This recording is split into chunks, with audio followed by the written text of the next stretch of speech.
Bam! What is up, guys? David here for another quick little video. And the Detroit Auto Show has been going on, and unfortunately I could not go to it this year. Even though I could not go this year, there's a ton of buzz around this year's show. And that is what I'm here to talk about. There's been some great things released, like the new NSX, the new Ford F-150, and the glorious GT 350R using the flat plane crank, which makes it rev higher. But out of all the vehicles revealed at this year's auto show, one seems to really stick out for multiple reasons. One side, people are like, yes, a new Ford GT. But then the other side, people read, oh yes, 2017 Ford GT. Okay, now we're gonna, and it uses a twin turbo V6, say what? But I am here to tell you my thoughts on the new Ford GT, and actually why I'm not worried. Now, what has the Ford GT been all about? Well, the Ford GT has been a historical car going back to the GT40, as many of you guys already know.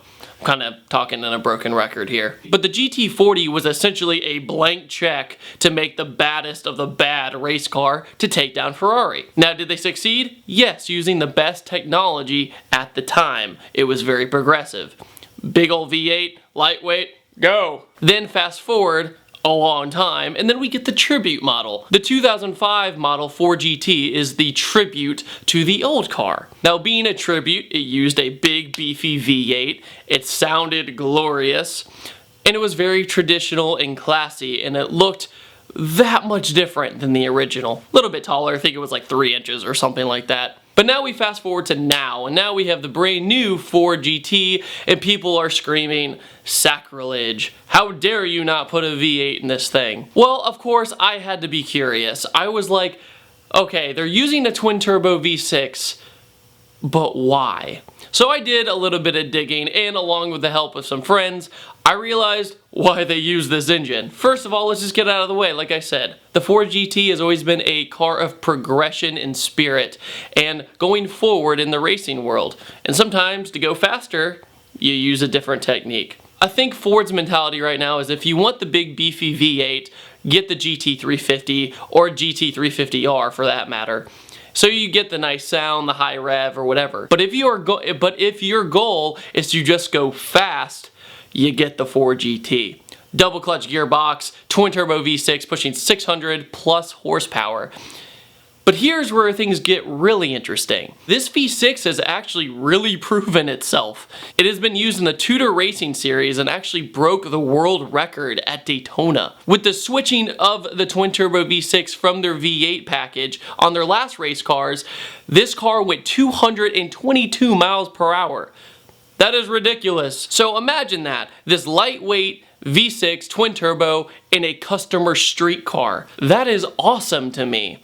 So when I read the information about this, my hope was just like, okay, I see what you're doing. I see what you're doing. I understand why a lot of people are upset that there is no V8, but I'm slowly but surely just like, I trust them. When I think of the Ford GT, I think of a driving experience. Will the experience be better with this new motor? I actually think it might be. So we'll just have to find out. If you look at the styling cues of the new Ford GT, it just screams engineering. But at the same time, it definitely has that special vibe.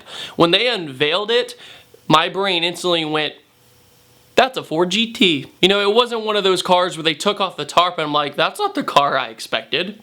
Also, that center exhaust is so badass. I think that is so cool. And with the arrow, you can see through the car for all the way to the back. That is brilliant. I love it. Speaking of the exhaust, this car sounds nasty. That was one of the biggest selling points I had when I saw the car.